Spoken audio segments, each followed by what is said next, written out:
Et donc je vous propose d'utiliser les micros à titre d'écolage parce que, et ce n'est pas vraiment nécessaire aujourd'hui parce que d'une part il n'y a pas foule de public et donc je pense que même sans les micros vous entendez, mais par contre ce sera vraiment utile à partir de la prochaine séance où on transmet ça en visioconférence en direct avec un système de caméra qui est déjà présent mais qui n'a pas pu encore être paramétré pour cette fois-ci parce qu'il n'y avait pas encore d'électricité, enfin voilà, des questions techniques.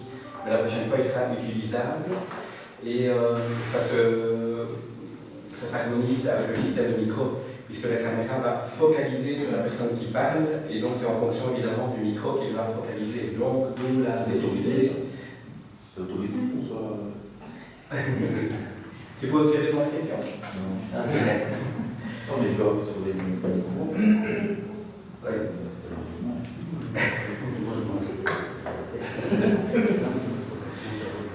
Et donc, je propose du coup qu'on fasse un écolage. Donc, quand vous voulez avoir la parole, vous appuyez simplement sur le bouton qui est devant vous. Et quand vous appuyez, si le micro est rouge, vous pouvez parler. Si ça clignote, ça veut dire que c'est vous qui avez la parole au prochain coup. Voilà, je vais bien tester ça. Voilà.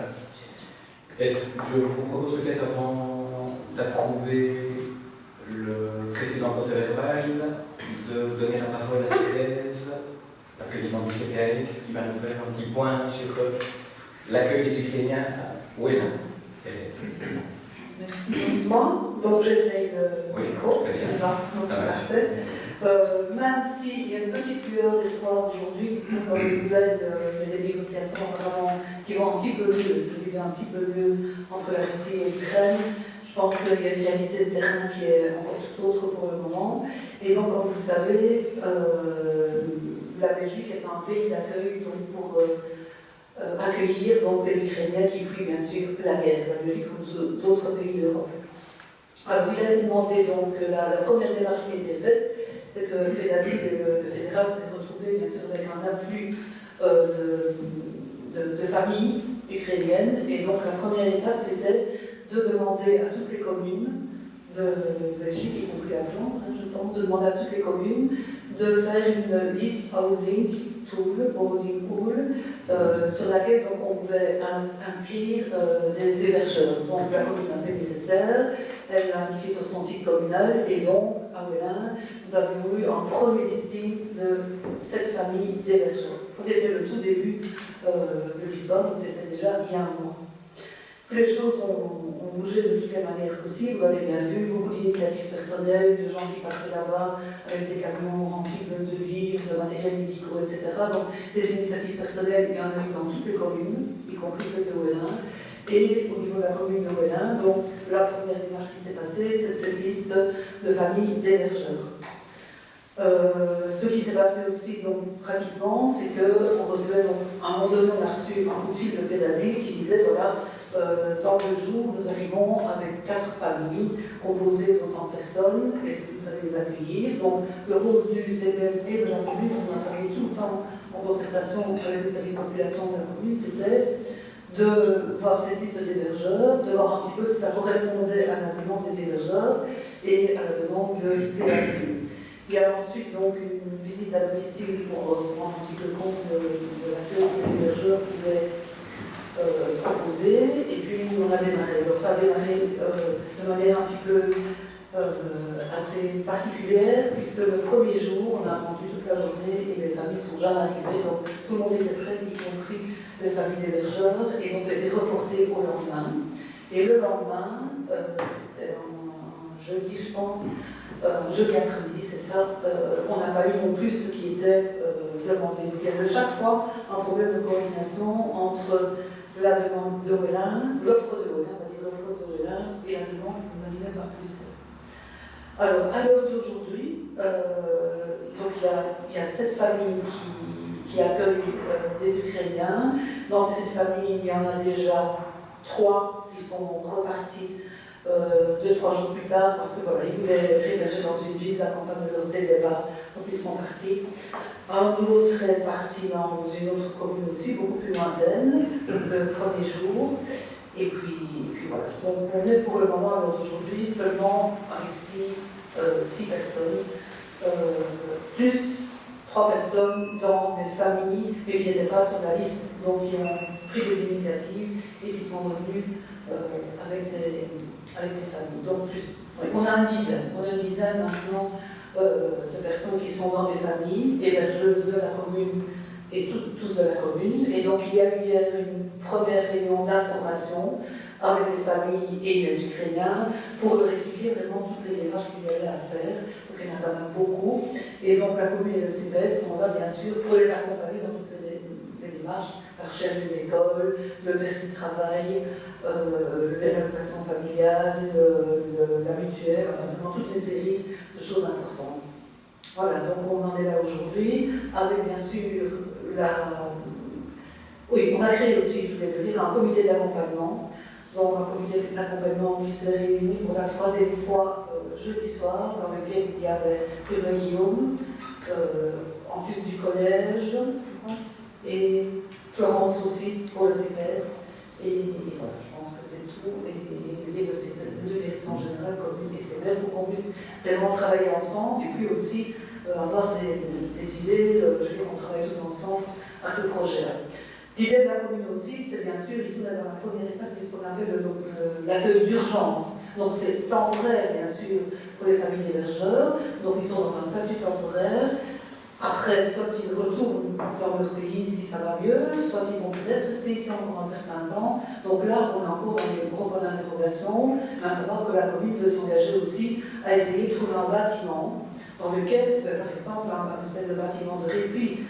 Je pense que dans nos familles qui accueillent pour le moment, il y en a qui aiment partir en vacances ou qui vont avoir d'autres choses importantes dans les semaines qui viennent. Il faudrait une possibilité que la famille qui est chez eux puisse aller autre part. Donc ce sont toutes des solutions que l'on doit trouver absolument au niveau du comité d'accompagnement et du collège. Et puis peut-être réfléchir aussi à un logement plus collectif où les familles pourraient se retrouver. Au niveau de la commune aussi, on va proposer donc un endroit de réunion où tous les jours les familles ukrainiennes, nous en avons encore beaucoup pour le moment, pourraient se retrouver pour pouvoir échanger et parler ensemble.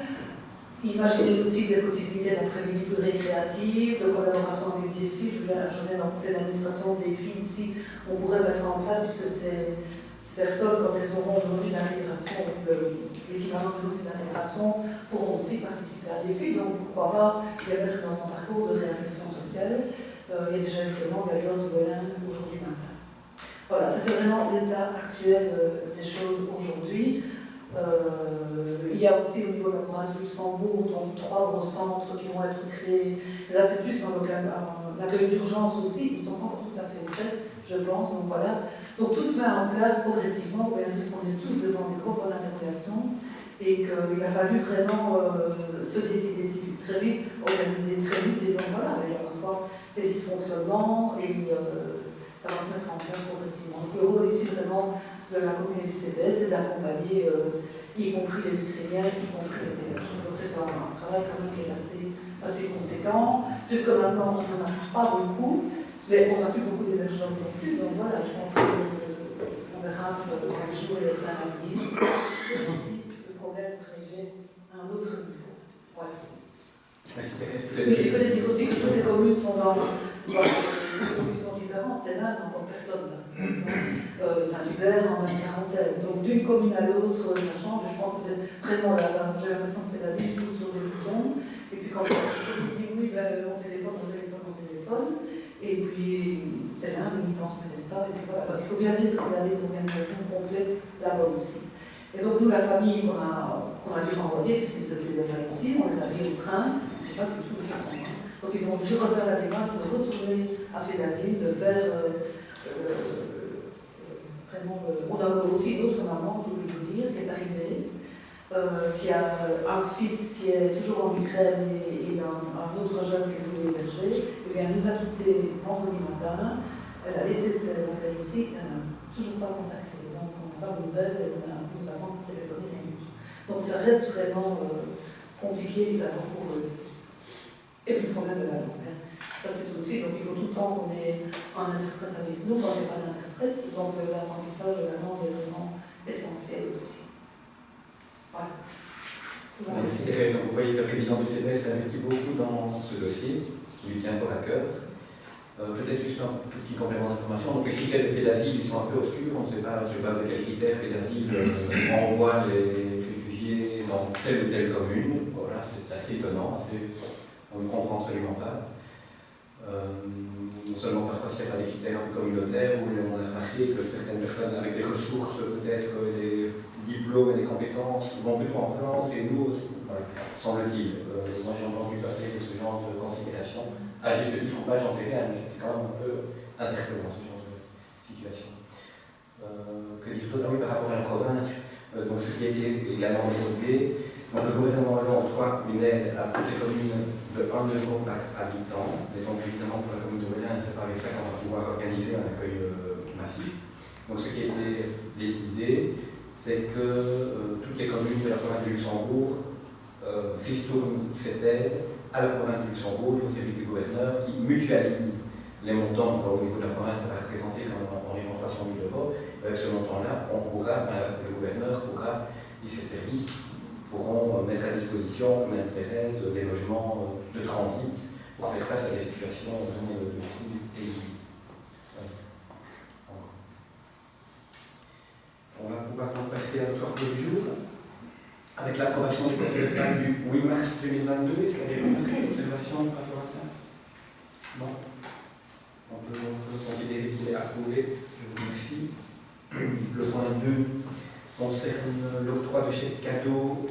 Donc vous vous souviendrez que lors d'un précédent conseil communal, nous avons décidé d'octroyer des chèques cadeaux de 40 euros par agent en lieu et place de la petite fête communale qui se tenait les années précédentes et que pour la deuxième année consécutive on n'a pas pu venir en raison du Covid. Et donc en compensation, le conseil communal a proposé d'octroyer un montant de 40 euros par agent et la tutelle a approuvé cette décision. Le point 3, c'est un peu la même chose, c'est l'octroi d'éco-chèques. Et la tutelle a également approuvé cette décision. Le point 4, le point 4 concerne la SBL Centre sportif de Wellin. Il s'agit ici d'approuver, ou de prendre connaissance plutôt du compte 2021 et du budget 2022, ainsi que du rapport d'activité. Je vais céder la parole à Yeshvin Desport. La parole à Annick. Merci Benoît. Oui, donc le rapport d'activité, les comptes et budgets ont été présentés à l'Assemblée générale le 8 mars. Donc je vais repasser quand même ici en bref un peu le rapport d'activité. Donc outre la gestion administrative de la SBL, évidemment l'objectif principal c'est de développer des projets sportifs. Pour l'année 2021, on peut relever l'organisation des stages qui ont quand même tous été maintenus, mais certains avec des jauges qui ont dû être réduites suite pour respecter les mesures sanitaires. On a quand même organisé 6 semaines de stage propres au centre sportif et une septième semaine en collaboration avec les plaines de vacances. Les stages marchent bien, on a en moyenne de 40, entre 35 et 50 enfants selon les stages, donc voilà, les stages ont beaucoup de succès. Grâce au partenariat avec les classes de forêt, on peut proposer un repas chaud sous le temps de midi. Donc le temps de midi, les enfants vont tous manger aux classes de forêt. Et on offre aussi les collations grâce à un sponsor du magasin Carrefour. Pour l'année prochaine, enfin pour cette année-ci, 2022, donc ces partenariats avec les classes de forêt et avec le magasin Carrefour sont reconduits. Au niveau des stages, l'année dernière, on a eu l'occasion aussi de répondre à un appel à projet de la Fédération Wallonie-Bruxelles, appelé Plaisir d'apprendre. Donc l'objectif était de pouvoir faire de la remédiation scolaire le matin et du sport l'après-midi. Donc le matin, il y a des cours de langue, de maths, de français et de sciences. Et l'après-midi, des différentes activités sportives. Et grâce à cet appel à projet, une subvention de la région Wallonne, on a pu proposer ces stages pour 10 € par semaine Donc c'est très intéressant. Les 9 enfants ont pu participer. L'opération va être reconduite cette année-ci et on espère pérenniser à l'avenir parce que c'est vraiment quelque chose qui répond à un besoin. Quand on sait que les cours particuliers, c'est facilement dans les 40-50 € l'heure, ici 10 € pour une semaine, c'est vraiment très bon marché et ça permet d'être accessible à tous. Alors, au niveau des autres activités de l'année dernière, il y a une journée sportive qui a été organisée pour les écoles avec la Ligue Handisport et la VIC. Le but était de sensibiliser les élèves de 5e et 6e primaire au handicap. Et donc, les 3 écoles de l'entité ont participé et les enfants ont pu pratiquer des activités comme le CC Foot, du volley assis, du goalball, un atelier sur la déficience visuelle et une activité sur la surdité. Le centre a organisé également en juin, pendant le déroulement, 2 journées sportives ados qui ont bien marché avec différents sports. Et le centre a également lancé une nouvelle activité pour un public adulte qui s'appelle le bungee pump. Donc en fait c'est une variante de la marche nordique, une variante ludique de la marche nordique. Donc c'est une activité qui a très bien marché. Donc on a fait une première session de 10 séances, il y avait 9 participants. On était limité au niveau du matériel parce que c'est des bâtons spécifiques et le centre n'en avait pas, donc c'est le moniteur qui venait avec son propre matériel, donc on était limité à 10 participants.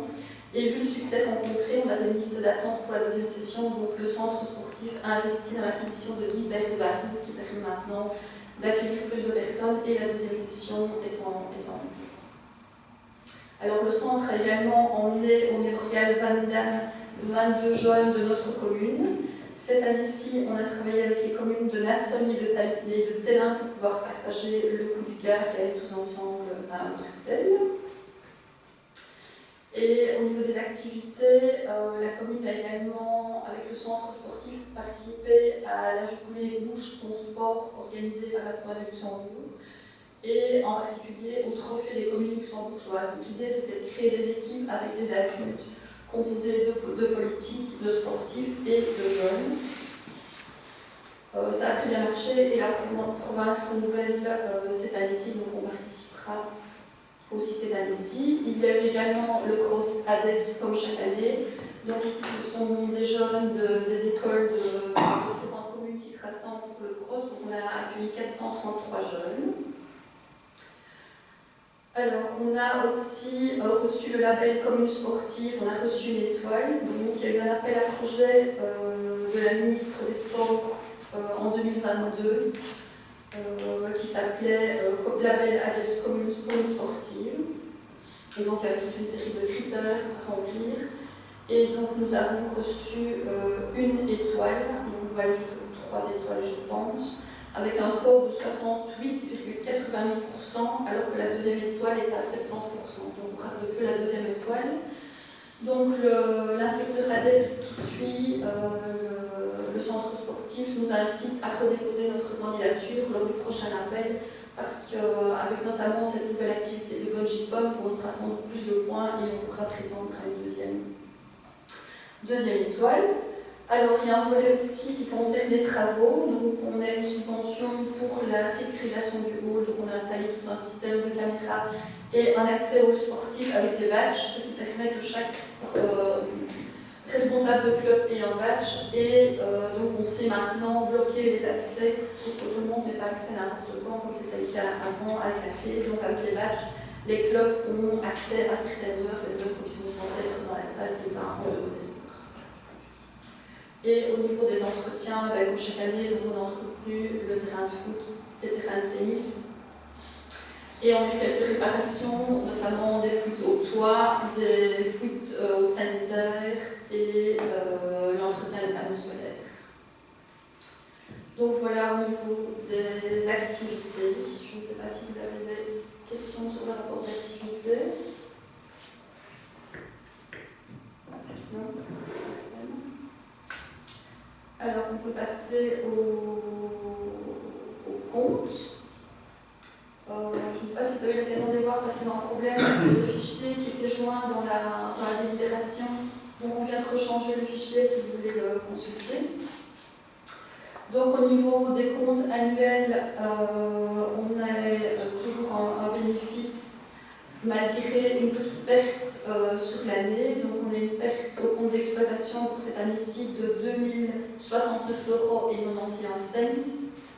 Mais au bilan, on est toujours en positif puisqu'on a un bénéfice reporté de 8 383 €. Donc voilà, les finances du hall se portent bien. Au niveau du budget, donc pour l'année prochaine, le subside communal revient au montant initial qui était 113 000 €. L'année dernière, il avait été augmenté vu les problèmes avec la crise sanitaire et le manque de rentrée pour le hall. Donc au budget 2022, la commune a réinscrit le montant de 113 000 € qui constitue la plus grosse recette pour le centre sportif. Et au niveau des coûts, voilà, dans les gros coûts, il y a le chauffage et l'électricité et bien évidemment les salaires des employés qui constituent les coûts principaux. Donc voilà, je ne sais pas si vous avez des questions sur le budget, le bilan, les comptes.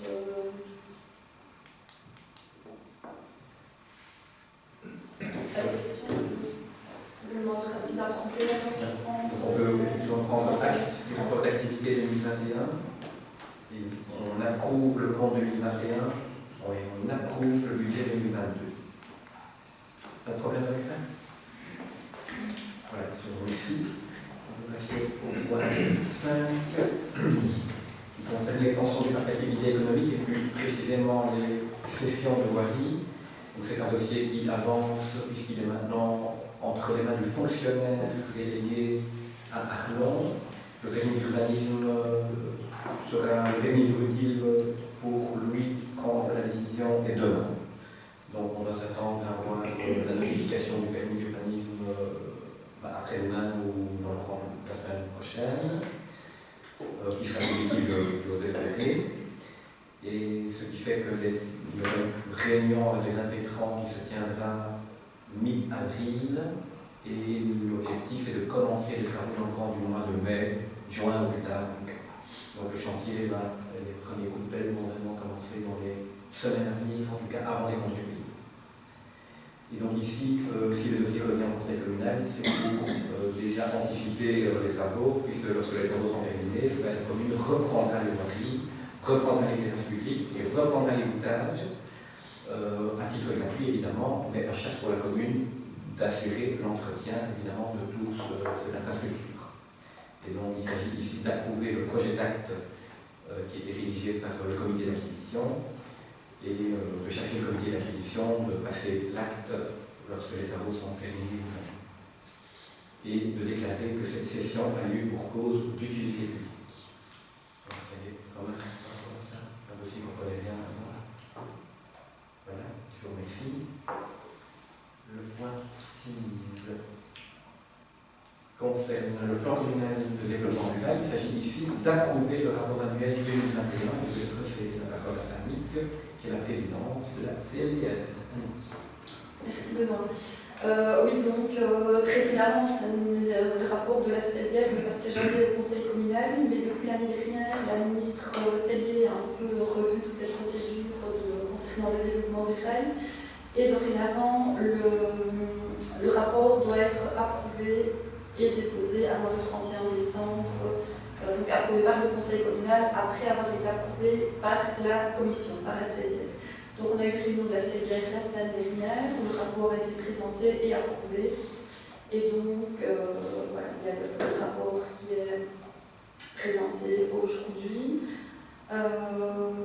Donc en quelques mots, c'est un rapport qui est assez cadré. Donc, enfin, je ne sais pas si vous l'avez lu, mais on ne raconte pas trop ce qu'on veut. Donc c'est vraiment des cases à remplir et voilà, donc il n'y a pas trop lieu de raconter trop de choses. Donc il y a l'introduction qui fait le point sur les réunions de la CLDR, sachant que normalement il y a 4 réunions par an prévues de la CLDR, que cette année-ci, cause Covid, il n'y en a eu que 2 et en plus qui ont lieu en vidéoconférence, donc ce qui n'est pas idéal pour ce genre de réunion où la participation citoyenne est quand même encouragée. Au niveau des projets, donc il faut aussi toujours reprendre dans ce rapport d'activité les projets du premier PCDR. Donc on a au niveau du premier PCDR des projets qui sont réalisés et des projets qui sont en cours. Et au niveau du deuxième PCDR, donc le PCDR actuel, on a également des projets qui sont réalisés et des projets qui sont en cours. Alors au niveau des activités principales et des projets sur lesquels la Commission a travaillé en 2021, il y a la maison rurale de Lompré, qui était un des deux projets prioritaires du deuxième PCDR. Donc là, la fiche projet a été mise à jour après la désignation d'un auteur de projet qui a pu finaliser une esquisse et des estimations.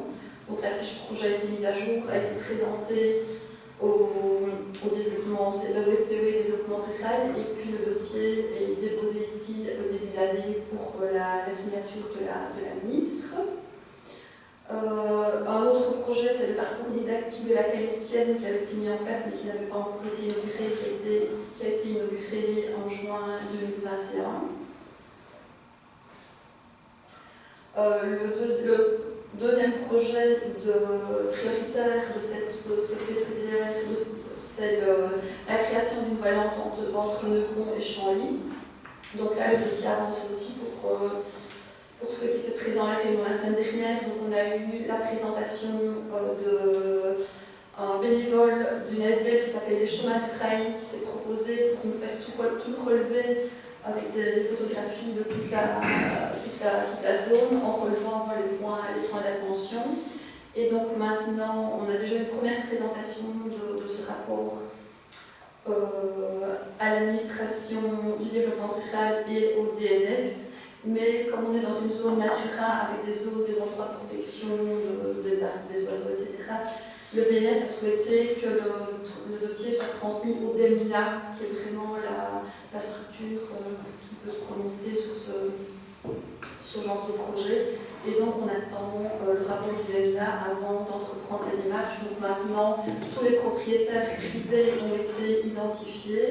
On a des estimations du comité d'acquisition, et donc les prochaines démarches sont de rencontrer, de négocier avec chaque propriétaire privé l'acquisition de la parcelle ou d'une partie de la parcelle pour pouvoir mettre en œuvre cette voie lente. Et un autre projet sur lequel on travaille aussi, on a travaillé en 2021, c'est la réalisation d'un schéma de développement communal avec un auteur de projet qui est le bureau Impact. L'analyse contextuelle est en cours et devrait être finalisée ici pour début avril. Voilà, je ne sais pas s'il y a des questions par rapport aux différents projets de la CLDF. C'est clair. Ok. On peut approuver le rapport annuel 2021 finalisé, c'est ça? À l'unanimité. Merci. Nous allons passer au point 7 qui concerne les travaux de peinture pour bâtiments communaux au cours de l'année 2022. C'est la parole à l'échelle. Une petite instance que je cherche. Alors.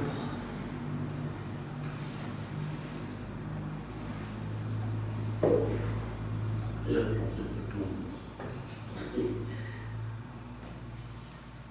Je cherche. C'est pas grave, c'est pas grave. Non,